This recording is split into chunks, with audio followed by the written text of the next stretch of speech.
You're 3 hours into a job you already bid low on. The wheel loader stops. Not a breakdown, not a blown hose, not a puddle of hydraulic fluid under the frame. A screen lights up amber, throttles the machine down to a crawl, and tells you to call your dealer. The bucket is half full. The truck is waiting. And a 30-ton machine you paid for in full just decided it works for somebody else. That's the moment I want to talk about tonight. Because here's the claim I'm going to prove to you before this is over. The reason so many American operators are quietly walking away from Caterpillar and buying European loaders isn't horsepower and it isn't price. It's that the European iron will let you fix it, and the machines sitting in most American yards won't. I know, because I owned the yellow one. I paid for the yellow one, and the yellow one shut me down. I'm going to show you a signed agreement from January of 2023, a federal report from 2021, and a state law that went live on January 1st of 2024 that together hand you the keys back to your own machine. And if you already own a lockdown loader right now, sitting in your yard tonight, stay with me, because the way out I found works on iron you already paid for. Let me take you back to the afternoon it happened to me. It was late September. Hot for that time of year, and I was loading crushed rock into tandem trucks on a site outside of Dodge City. My loader, a machine I'd bought with cash from a retiring contractor, threw a D-rate code tied to the emissions system. Not a failure, a parameter, a number in a controller that had decided it was out of range. I had the wrenches, I had the part. I did not have the one thing that mattered, and I didn't even know it yet. Because when I called the dealer, the man on the phone was polite, almost bored, and he told me something that changed how I look at every machine I've bought since. He said the fix needed a factory password. Not a tool, not a part, a password. And only their technician could type it in. That truck bill came to $1,100 for a visit, plus the tow, plus 2 days of trucks I'd already scheduled sitting idle, for a number in a computer. Now let me show you how that trap was built, because it did not happen by accident, and once you see the shape of it, you cannot unsee it. Caterpillar runs a diagnostic system. The dealer technician plugs a laptop into your machine, and that laptop talks to the controllers through software the dealers use to read codes, change settings, and clear faults. That part sounds reasonable. Every modern machine has a computer. The problem isn't the computer, the problem is who holds the key to it and what they've locked behind it. Because a whole category of adjustments on these machines are protected by what the service world calls factory passwords. These aren't settings you can reach. Injector trim files, emissions parameters, certain resets after a repair. Even when you've done the physical work with your own two hands, the machine won't come back to life until somebody with the blessed software types in a code generated by the manufacturer. You can own every bolt in that machine and still not own the last inch of the process that turns it back on. And on top of that sits the telematics, product link, the connected system that phones home. That box knows where your machine is, how many hours it's run, what codes it's thrown, and when. On paper, it's for uptime and theft recovery, and I'll be honest, some of that is genuinely useful. But think about what it really means. The manufacturer knows your machine is down before you finish reading the code. They know when your warranty math changes. They know your hours better than you do. The machine you bought is quietly reporting on you to the people who sell you the fix. So there I was, standing next to a loader I owned outright, holding a wrench I couldn't legally finish the job with, waiting on a truck to bring me a password. And that's when it stopped being a bad afternoon and started being a question I couldn't put down. How much is this actually costing me and everybody like me over the life of a machine? So I started running the numbers, and that's where it got ugly. Let me give you the real math, because vague outrage is cheap and numbers are what actually change your mind. A dealer service call in most of the country runs somewhere between $150 and $250 an hour for the technician before you touch a single part. Add a truck charge just to roll the van to your site, and in a lot of places that's another $200 to $500 before anybody looks at your machine. I've seen mobile service invoices where the travel line was bigger than the labor line. Now stack the downtime on top. The heavy equipment world doesn't lose money by the hour when a machine goes down. It loses money by the day, and sometimes by the crew. When my loader sat, I wasn't just out the $1,100. I was out 2 days of trucks I'd scheduled and paid for, a crew standing around, and a job that slid past its date and cost me the next one. Talk to any contractor and they'll tell you the same thing farmers say about harvest. It's not the repair that breaks you, it's the timing. The machine always goes down on the day you can least afford it, and the people who hold the password know it. The Federal Trade Commission actually studied this. In May of 2021, they put out a report to Congress called Nixing the Fix. And what they found, in plain government language, was that manufacturers across industries had put up repair restrictions that weren't justified by safety or by anything else they could defend, and that those restrictions fell hardest on the people and small businesses who could least afford them. That's not a farmer venting on a forum. That's the federal trade regulator telling Congress the game is rigged in writing with a date on it. But here's the part that turned my stomach once I understood it. This isn't a side effect. It's the business model. Study after study on these big manufacturers shows that the machines are often the low-margin part of the operation and that parts and service and financing are where the real money lives, which means the company doesn't actually make its best money selling you the loader. It makes its best money owning the repair of the loader for the next 15 years. And a password that only they can type is the perfect tool to make sure that repair never leaves the family. So now the trap has a shape. They sell you the iron once, then they rent you the right to fix it forever. And I hadn't even gotten to the worst part yet, which is who quietly agreed that this was all okay. Because for years, when farmers and contractors complained, the answer was always the same. Trust us. These locks are for your safety. These locks protect emissions, compliance. These locks keep you from hurting yourself or the machine. And a lot of good people believed it, because the folks saying it were the same folks who'd sold their father's reliable iron for 40 years. That trust was real, and it got used.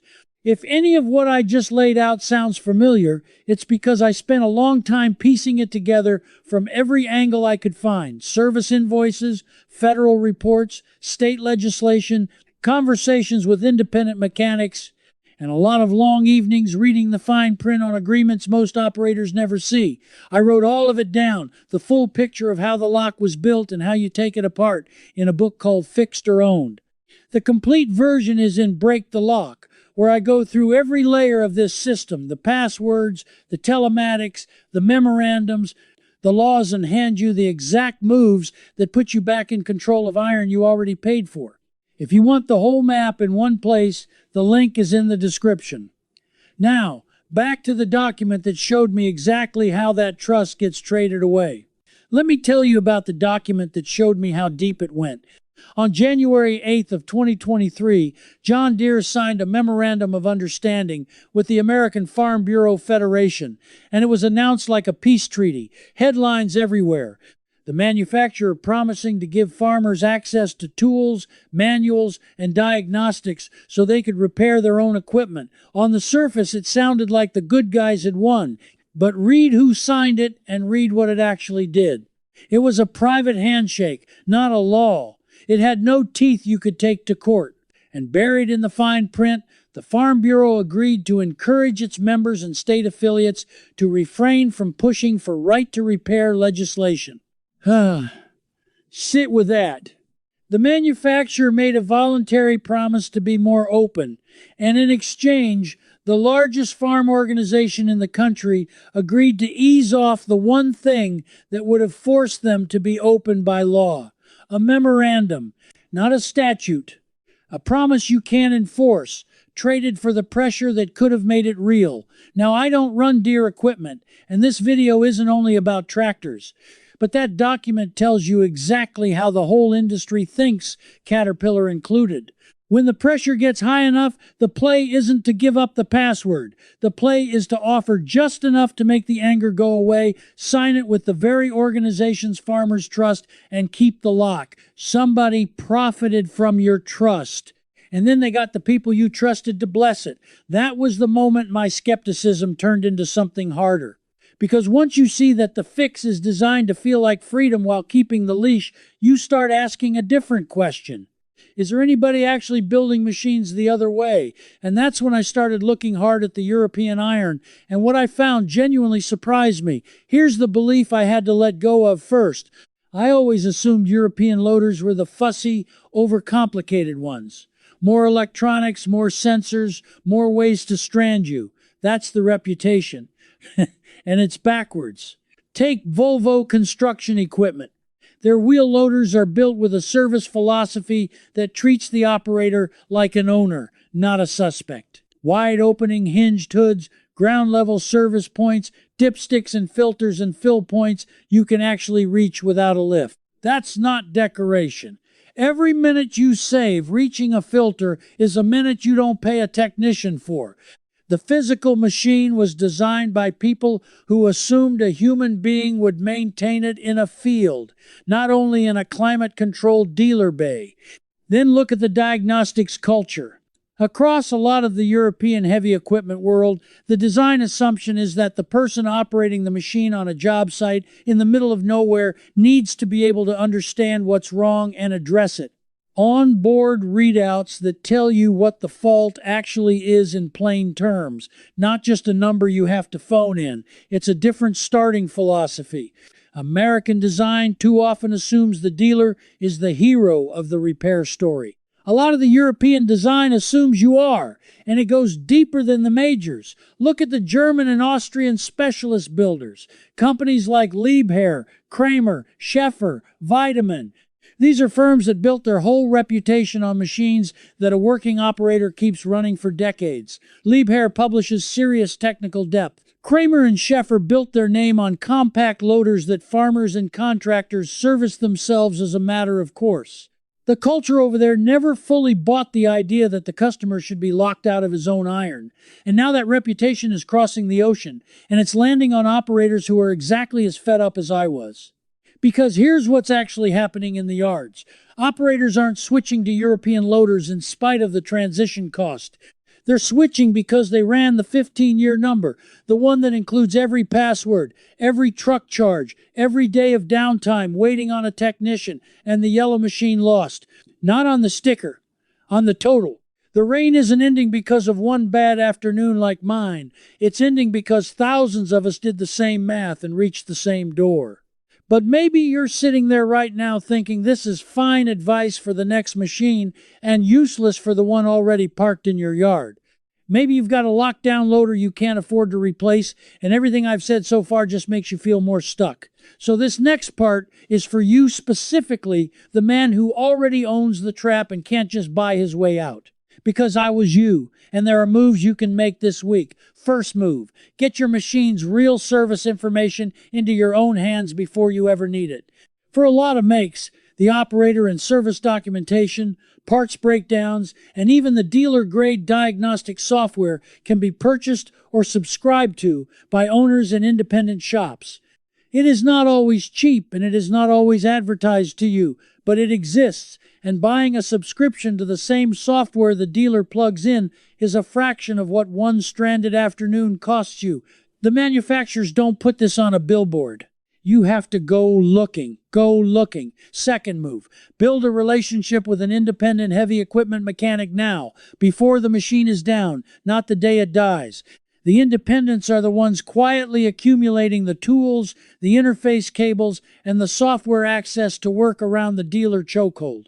A good independent with the right laptop can do things the dealer swears require a factory visit. But the good ones are busy, and they take care of the customers they already know first. Be one of those customers before you're desperate. Third move, learn which codes on your specific machine are genuine failures and which are parameters. This is the one that saved me the most money after Dodge City. A huge share of the derates that send people running to the dealer aren't broken parts at all. They're software states, emissions logic, regeneration cycles, sensor thresholds that tripped. Once you know the difference on your own machine, you stop paying a $1,000 visit for a problem that a documented reset procedure clears. Write down every code your machine has ever thrown and what actually fixed it. That notebook becomes your personal escape map. Fourth move, and this is the one nobody tells you. Before you buy your next machine, and even to understand your current one, ask the dealer one direct question and watch his face. Ask him, in writing, exactly which repairs on this model require a factory password or a dealer-only tool that I cannot buy. The answer, or the dodge, tells you everything about how trapped you'll be. I never asked that question before Dodge City. I ask it every single time now, and it has changed which machines I'm willing to own. Those 4 moves will get you real breathing room, but breathing room isn't the exit. The exit is a piece of law that most operators still have no idea exists, and it is the single most powerful thing I found in all my digging. So let me hand you the key. On April 25th of 2023, the state of Colorado did something no state had done before. The governor signed the Consumer Right to Repair Agricultural Equipment Act, and it went into effect on January 1st of 2024. And this is not a memorandum. This is not a voluntary promise you can't enforce. This is a binding state law with the force of the state behind it. Here's what it actually requires, in plain terms.